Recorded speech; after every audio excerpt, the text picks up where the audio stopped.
পিএমইজিবির ক্ষেত্রে 50 লাখ পর্যন্ত অ্যাপ্লাই করবেন, 50 লাখ পর্যন্ত। এটা ম্যানুফ্যাকচারিং ইউনিট। ম্যানুফ্যাকচারিং ইউনিটের ক্ষেত্রে আপনি 50 লাখ পর্যন্ত অ্যাপ্লাই করতে পারেন। আর যদি সার্ভিস সেক্টর হয় তাহলে 20 লাখ ম্যাক্সিমাম এটা, ঠিক আছে? 20 লাখ পর্যন্ত আপনি নিচে যা কিছু 3 লাখ হতে পারে, 4 লাখ হতে পারে, 5 লাখ হতে পারে, যেটা হতে পারে। তো সার্ভিস সেক্টরের ক্ষেত্রে উপরে 20 লাখ, নিচে ম্যানুফ্যাকচারিংয়ের ক্ষেত্রে 50 লাখ, ঠিক আছে? এবারে সাবসিডি। সাবসিডির ক্ষেত্রে এটা রুরাল এরিয়াতে 35% সাবসিডি টোটাল প্রজেক্ট কস্টের উপর। স্বাবলম্বনে যেমন 1 লাখ টাকায় সিলিং ছিল, মহিলাদের জন্য 35%, পুরুষদের জন্য 30%, কিন্তু 1 লাখের বেশি সাবসিডি 1 লাখ ক্রস করতে পারতো না, 1 লাখ এলে শেষ। কিন্তু পিএমইজিবির ক্ষেত্রে 35% টোটাল প্রজেক্ট কস্টের উপরে। ধরেন 10 লাখ টাকা কেউ অ্যাপ্লাই করলো, তারে যদি ব্যাংক 10 লাখ টাকা লোন দেয় তাহলে সে 3.5 লাখ টাকা সাবসিডি পাইব রুরালের জন্য। আর আরবান হলে 25%। বুঝা গেছে? 3.5 লাখ টাকা ওইখানে 10 লাখের ক্ষেত্রে 3.5 লাখ টাকা সাবসিডি, যেটা স্বাবলম্বনের ক্ষেত্রে 1 লাখ। স্বাবলম্বনের ক্ষেত্রে যেটা এক্সিস্টিং ইউনিট হতে লাগে, নতুন ইউনিট হয়, কিন্তু পিএমইজিবির ক্ষেত্রে নতুন এক্সিস্টিং দুটোই করতে পারে, কিন্তু এক্সিস্টিং বেশি পুরানো যেন না হয়। যখন বেশি পুরানো হইব তখন ওইখানে আইটিআর, জিএসটি এগুলো দিতে লাগবে। কিন্তু নতুন ইউনিট 1 বছর 1.5 বছর হয়েছে, ওইরকম ইউনিট হলে তাদের জন্য বিশেষ করে, এবং আরেকজনের কর্মসংস্থান। ওইখানে বলছে ফিক্সড ক্যাপিটাল। আপনি যে প্রজেক্টটা তৈরি করবেন ওইখানে সার্ভিস সেক্টরের ক্ষেত্রে 40-60 রেশিও হইব। 40% হইব টার্ম লোন, যেটা ফিক্সড ক্যাপিটাল, আর 60% হইব আপনার ওয়ার্কিং ক্যাপিটাল। বুঝা গেছে? ওয়ার্কিং ক্যাপিটাল 60% আর হইব 40%, মানে 40 অ্যাবভ হইতে পারবো, 40 নিচে হইতে পারবো ফিক্সড ক্যাপিটাল। এবার কইছে 3 লাখে একজন এমপ্লয়মেন্ট দেখাতে হবে। সাপোজ আপনি 10 লাখের একটা ম্যানুফ্যাকচারিং ইউনিট কিছু করতে আসছেন, তো ওইখানে আপনার ফিক্সড ক্যাপিটাল আছে 6 লাখ টাকা, ওয়ার্কিং ক্যাপিটাল 4 লাখ টাকা, ঠিক আছে? ওইখানের ক্ষেত্রে 6 লাখের জন্য 2 জন এমপ্লয়মেন্ট দেখাতে হবে। আমি 20 লাখের করছি প্রজেক্ট, ওইখানে 12 লাখ টাকা আমার আছে, ওইখানে 4 জন দেখাতে হবে এমপ্লয়মেন্ট। আমার ফিক্সড ক্যাপিটাল প্রত্যেক 3 লাখে একজন এমপ্লয়মেন্ট দেখাতে হবে, একজন আমি কর্মী নিয়োগ করব। এটা প্রজেক্টে, ঠিক আছে? সাবসিডির বিষয়টা হলো এটা। আর সাবসিডির যে মেথডটা, যেটা হচ্ছে ব্যাংক আপনার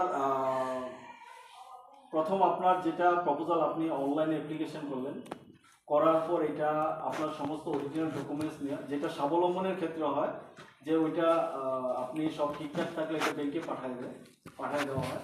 পরে আপনার ইনফর্মও করা হয় ফোনে বাইরে। কিন্তু পিএমইজিবির ক্ষেত্রে আপনার অ্যাপ্লিকেশন হওয়ার পর 15 ডেজের মধ্যে আপনি যোগাযোগ করবেন ডিআইসি সব অরিজিনাল ডকুমেন্টস নিয়ে।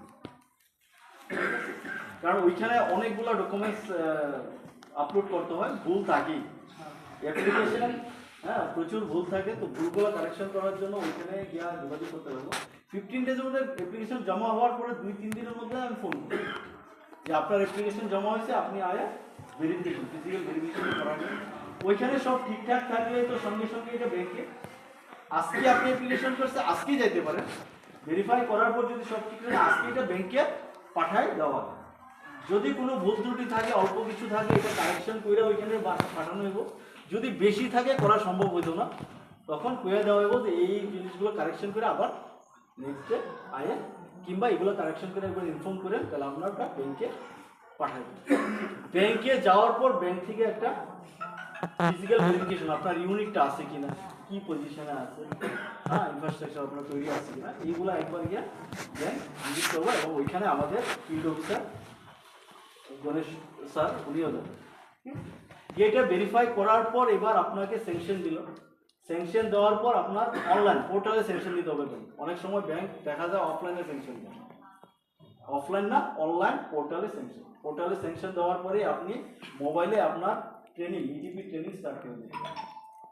এবার 5 লাখ টাকার যদি আপনার প্রজেক্ট হয়, তাহলে আপনার 5 দিনের ইডিপি ট্রেনিং করতে লাগবে। যদি 10 লাখ হয়, মানে 5-এর উপরে 5,20,000 হইলেও বা 10 লাখ হোক, যতই হোক, আপনার 11 দিনের ট্রেনিং করতে লাগবে। এটা মোবাইলে আপনি বাড়িতে বইয়া করতে পারবেন, যখন খুশি তখন, যে কোনো ট্রেনিং পজ করেও রাখা যায়। তো ওইরকমভাবে ট্রেনিং কমপ্লিট করার পর ট্রেনিং সার্টিফিকেট নিয়ে ব্যাংকে সাবমিট করবেন, তারপর ব্যাংকের সিস্টেমে আপনাদের ডিসবার্সমেন্ট করবেন। বুঝা গেছে? এবং ব্যাংক আপনারা ফার্স্ট ডিসবার্সমেন্ট করার সঙ্গে সঙ্গে সাবসিডির জন্য ক্লেম করবেন।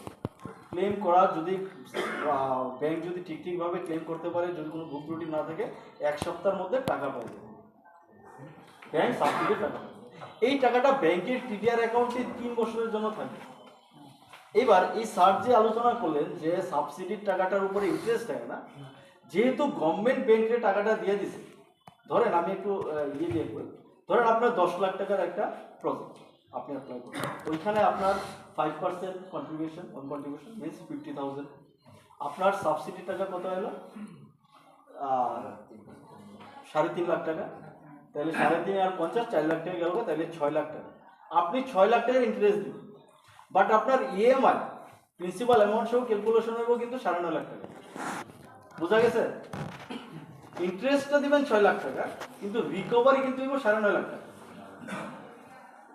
এবার 3 বছর পরে আপনার একটা থার্ড পার্টি ভেরিফিকেশন হইব। এটা কেওয়াইসি মুম্বাই থেকে কিছু লোক এখানে এমপ্লয় করা, এবার করা হয়েছে পোস্ট অফিসের মাধ্যমে, পোস্ট অফিসের কোনো এবং ফিল্ড অফিসার এবং তো ওইটা করার পরে আপনার ওরা যদি ওয়ার্কিং রিপোর্ট দেয়, আপনার ইউনিটটা যেটা করছে 3 বছর মিনিমাম চালাইতে হবে। আমি ইউনিটটা করে 1 বছর পর বন্ধ করে দাও, আপনি সাবসিডির টাকা পাইছেন। 3 বছর চালাইলে ওই থার্ড পার্টি ভেরিফিকেশন রিপোর্টে যদি কয় হ্যাঁ ইউনিটটা ওয়ার্কিং আছে, ওয়ার্কিং কন্ডিশনে আছে, তাইলে ব্যাংকে কয়ব তুমি তারে টাকাটা দিয়ে দেবে। সে ব্যাংক কিন্তু 3 বছর আগে টাকা পাইছে, তার টিডিআর অ্যাকাউন্টে টাকাটা আছে, ওই টাকাটা আপনার অ্যাকাউন্টে দিয়ে দেবে। কিংবা ওই সময় আপনি কইতে পারেন আমার যে ব্যালেন্স অ্যামাউন্ট আছে এখান থেকে অ্যাডজাস্ট করে নেন, কিংবা আমি লোন চালাই যাবো, এটা আমার অ্যাকাউন্টে। বোঝা গেছে? ক্লিয়ার? এরকম তো এই পুরো প্রসেসটাই অনলাইনে অ্যাপ্লিকেশন খুব তাড়াতাড়ি হয়, খুব ফাস্ট। আগে স্বাবলম্বন 2-3 বা 4 মাস লাগে, এখন এতদিন লাগে, একদিনের মধ্যে ঠিকভাবে অনলাইন পেলে এটা তো অফিসেও যেতে লাগে। হ্যাঁ, ওটা করা হয়। আর পিএমইটিভির ক্ষেত্রে আপনারা ফিজিক্যাল ভেরিফিকেশনের জন্য একটু যাওয়া হয়, অফিসে গেলে একদিনই হয়ে যায়, এটাও একদিন হয়। সবচেয়ে কম সময় একটা গ্রুপ কইরা, মানে হোয়াটসঅ্যাপ গ্রুপ কইরা, মানে লিংক যে কোনো একটা যে কোনো সুবিধা লাগে আর কি, এটা করলে দিলে ভালো আর কি। এটা আপনাদের এখানে তো আছেই না, মানে এটাই কই ওনার সঙ্গে যোগাযোগ করলে আপনি পেপারস নিয়ে वहाँ जाने की जरूरत नहीं है। এখানে ওনার সঙ্গে কন্টাক্ট করলে मैं ईच एंड एवरी हाँ शुक्रवार फ्राइडे को आता हूँ बोलो कि फ्राइडे में। हाँ, तो एनी प्रॉब्लम ওনার সঙ্গে যোগাযোগ করেন। अभी 2 स्कीम के बारे में सर जो बताए पीएमजीपी, इस पर कोई आकर कोई डाउटफुल हो तो सर से এখন কারোর কোনো প্রশ্ন থাকলে, কিছু আরো কিছু জানতে চাইলে জিজ্ঞেস করতে পারেন। ঠিক আছে। আছে কিছু কোনো ডাউট? স্যার আছেন তো? স্যার এখানেই আছে।